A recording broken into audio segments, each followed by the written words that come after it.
Breaking news mga kababayan ko. Nako po, manggigigil kayo dito.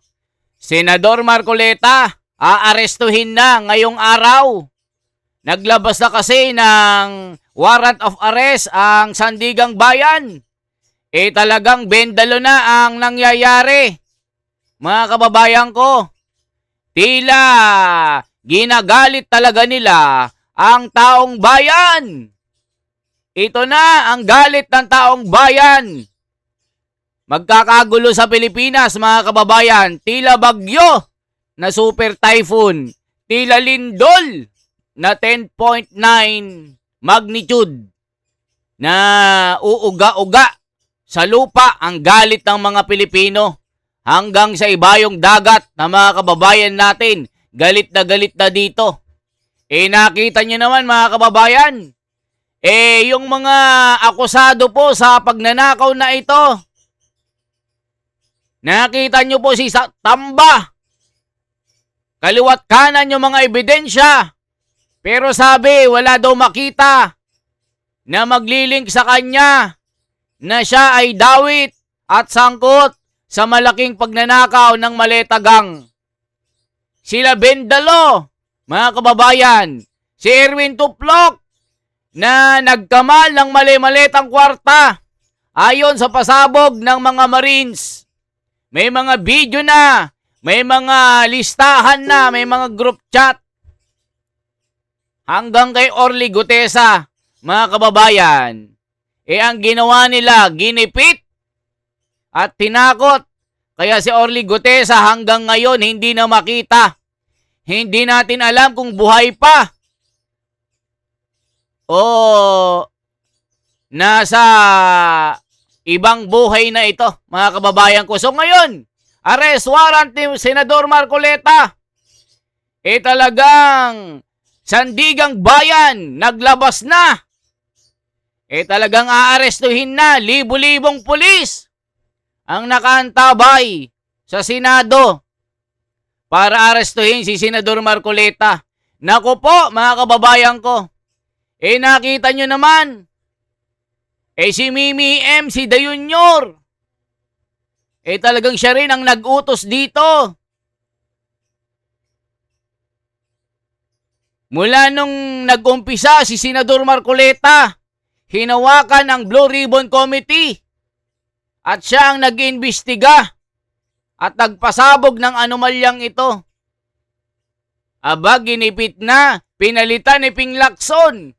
Hanggang kay School Bukol. Anong nangyari? Aba, si Senador Marcoleta pa ang ginigipit at aarestuhin ngayon. Sa dami ng mga sangkot na mga malalaking pangalan ng malalaking politiko. Ni isa, wala po. Ang tanging inaaresto lang yung mga hindi pumapanig sa kanila. Yung kumokontra sa kanilang mga plano na pagnanakaw.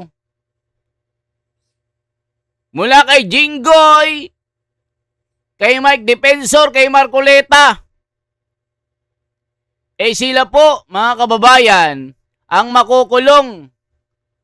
Kaya humahanga ang mga Pilipino at milyong-milyon nating mga kababayan sa ibang bansa sa buong daigdig na ito.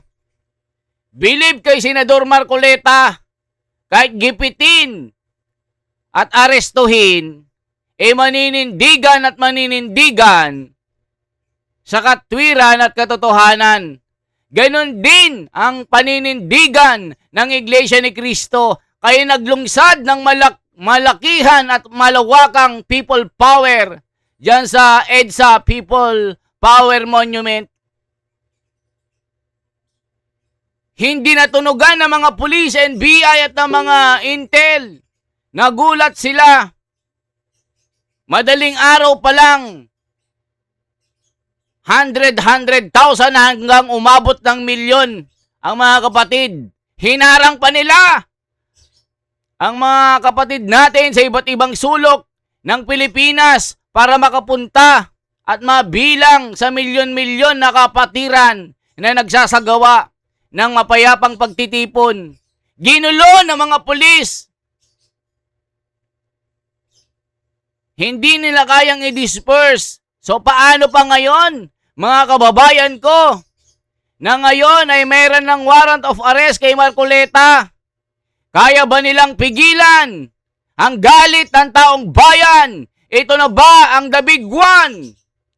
Kung nung nakaraan ay ilang porsyento lang, kalalakihan lang ang nagpunta. Paano ngayon? Baka full package, buong sambahayan ang sumama para suportahan si Senador Marcoleta maglungsad muli ng malawakan at full pack na people power. Ito na ba? Ginigising nyo na ba ang higanting natutulog? Wala nang katapusang bendalo.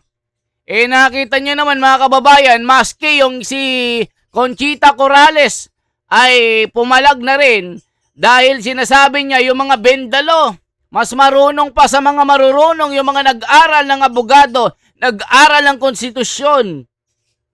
Sila pa yung mga akala mo nagmamagaling para baluktutin ang batas na ito. Dinaig pa ang mga may alam sa batas. Carpio Morales castigates lawmakers who became law benders. Mariing binati ko si retired Supreme Court Associate Justice at dating Ombudsman Conchita Carpio Morales. Ang ilang mangbabatas na anyay binabuluktot ang batas at ginagamit ito laban sa mga taong may salungat na pananaw. Gaya ni Senador Marcoleta, ngayong araw na ito, inilabas na ng Sandigang Bayan ang warrant of arrest, plunder case, na ibig sabihin hindi ka pwedeng magpiyansa. Isipin nyo, sinabi rin ng bobong yung tagahawak ng warrant of arrest. Yung nagbabasa, yung nakitim na yung bobo din yan. Isipin mo, may warrant of arrest tapos hindi ka guilty. Sinabi niya, hindi guilty si Senador Marcoleta pero may warrant of arrest. Pero ipapakulong na. Bobo! Hindi pala guilty pero may warrant of arrest. Bobo! Diba mga kababayan ko? O, tignan nyo po.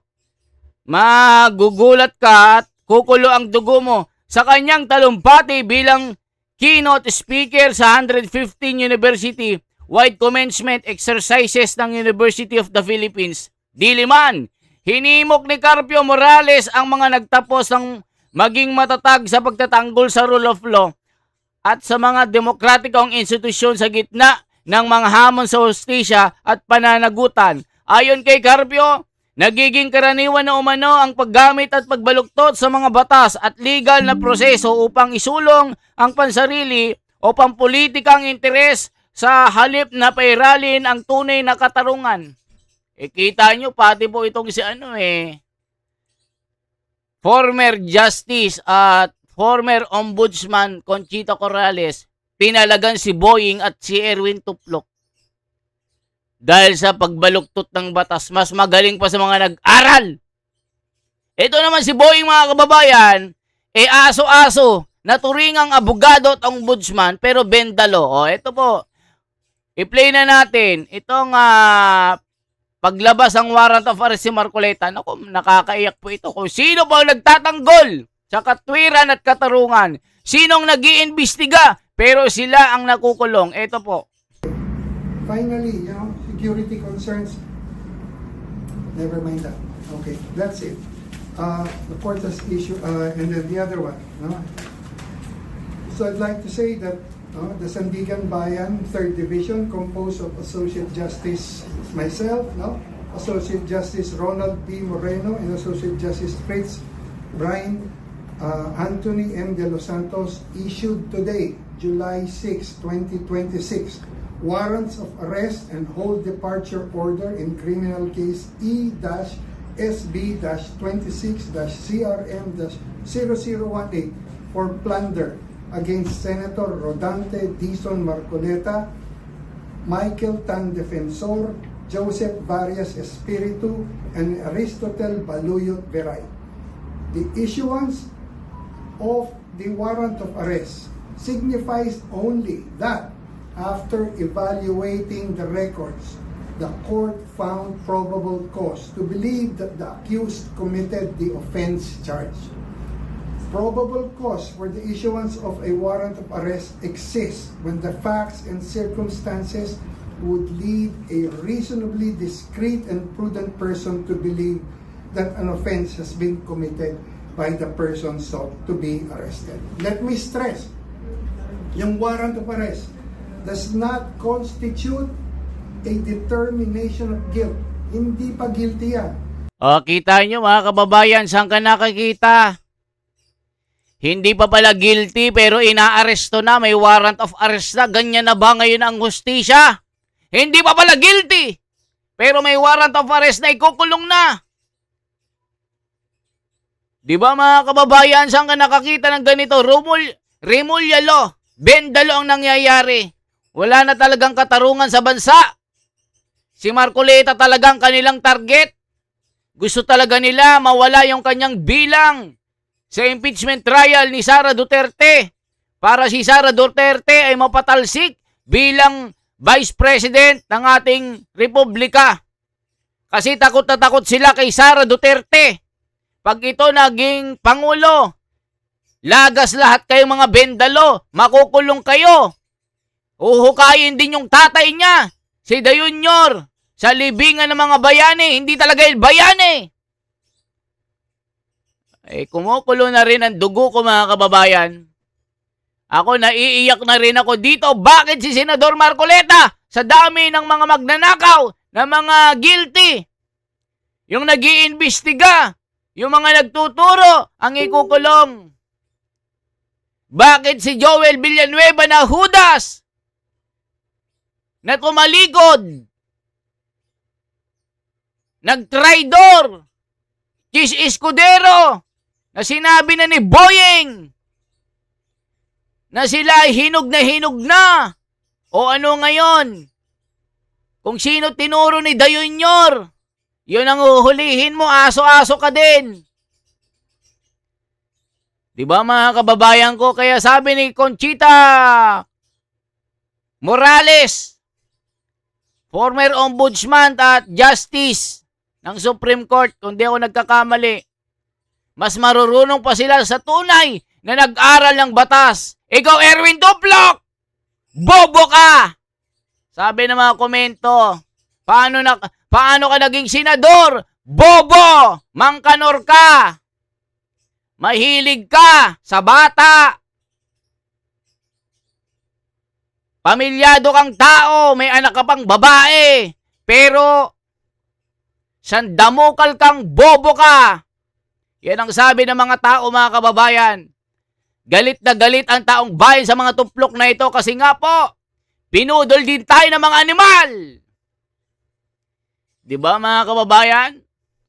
Tapos si Marcoleta ang magsasaper sa ginagawa nyo porque nasa kapangyarihan kayo, kayang-kaya nyong baliktarin, balukturin at lukut-lukutin ang batas para hindi matuklasan, hindi matunton ang direksyon ng mga kawatan ng mga magnanakaw, ng mga bendalong ito na ninakaw ang pera natin. O nakita nyong nangyari, si BBM, si De Junior, sinuka sa Canada. Umutang na naman ang $2.5 billion. Nanakawin lang, ayan, sinuka kayo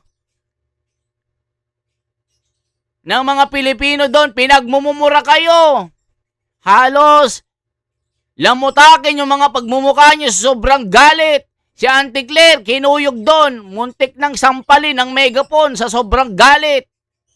O ngayon si Marcoleta pa, ang inyong lilitisin sa pagiging bias ang bendalo na ito, ang batas dito sa Pilipinas. Wala nang kakakitaan ng patas sa pagtingin.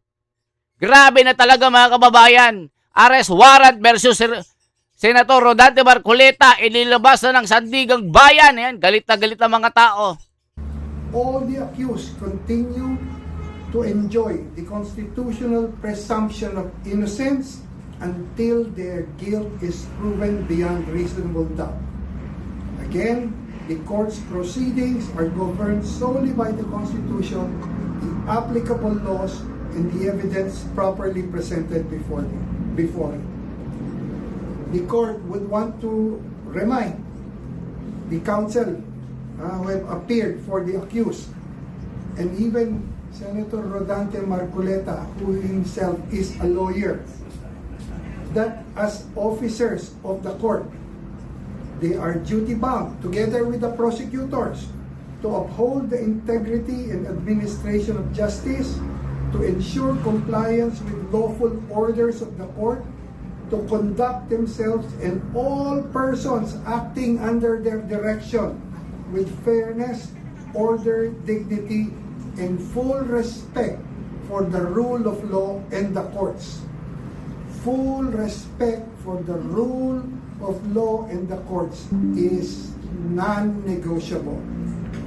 The court enjoins all parties to cooperate to ensure that the proceedings are conducted speedily, fairly, orderly, and with full respect for the rule of law.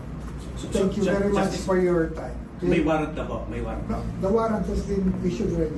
Issued. Nandun na. Justice, si Senator po ay nandun po sa clerk of court. Ibig sabihin ba, sir, isa-serve na po sa kanya yon habang nandun po That's siya? my understanding because all the officials concerned are Ayan mga kababayan ko. Anytime po, aarestuhin na si Senador Marcoleta. I-check po natin ito yung live oh. Get ready for Talagang wala na talagang hustisya mga kababayan ko. Talagang gaguhan at ungguyan ang nangyayari. Sabi nga ng ng tagapagsalita ng tignan ito si Marcoleta na. Sabi ng Sanigabaya, meron na silang determination of probable cause. Igalan natin yun. Kaya meron naman kaming motion to cause, pinagpipil naman yun. At alam ko naman yun, bibigyan taan pa rin. Ibig sabihin, ipoproseso pa rin ang aming motion. Dahil, siyempre kami naman, meron kami ibang pananaw doon sa asuntong ipinal sa amin. Ang aking mga abogado ay gumawa rin ng paraan para sa ganon, i-counter. Ayan mga kababayan ko, nakita nyo po. Talagang ayan po ang nangyayari. Manlupit talaga mga kababayan, nakakaiyak po ito. Check po natin yung iba.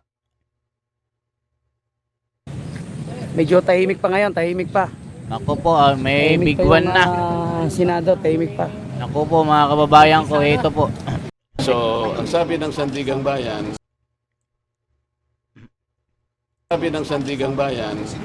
meron na silang determination of probable cause. Kaya sila nag-issue ng warrant of arrest. Igalang natin yon. Kaya meron naman kaming motion to cause, pinagbigyan naman yon. At alam ko naman yon ay bibigyang daan pa rin. Ibig sabihin, ipoproseso pa rin ang aming motion. Dahil siyempre kami naman, meron kaming ibang pananaw doon sa asuntong ipinal sa amin. So ang aking mga abogado ay gumawa rin ng paraan para sa ganon, ay counter naman yung asunto. Yun ang ibig sabihin ng motion to quash. Yan ay pagbibigyan tayo ng Sandigang Bayan. Kaya lang kailangan dumaan sa proseso. At nauna na nag-determine na nga yung probable cause, kaya nag-issue na po sila ng warrant of arrest. Senator, to clarify, you surrendered po, hindi po arrested. You were arrested, Senator? Sen, hindi surrendered, Sen, arrested po. Hindi, pagpunta ko rito, inaasahan ko na lahat ang mga prosesong gagawin ng korte.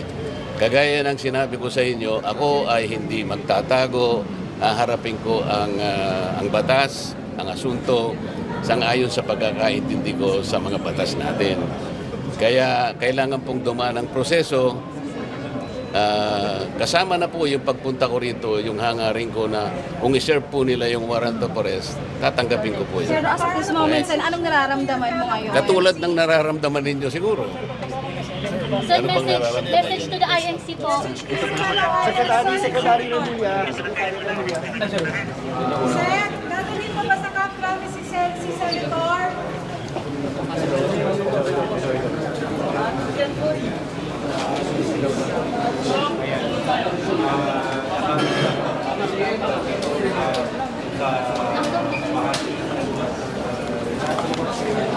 Ayan po mga kababayan, yan po ang nangyayari.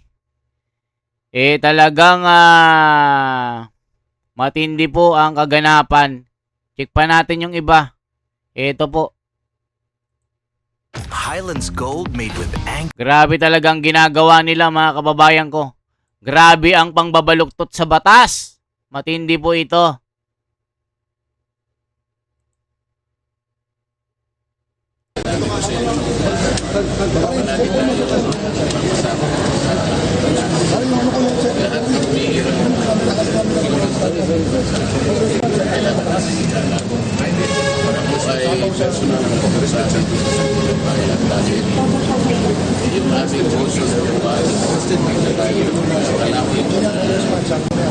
Motion to defer.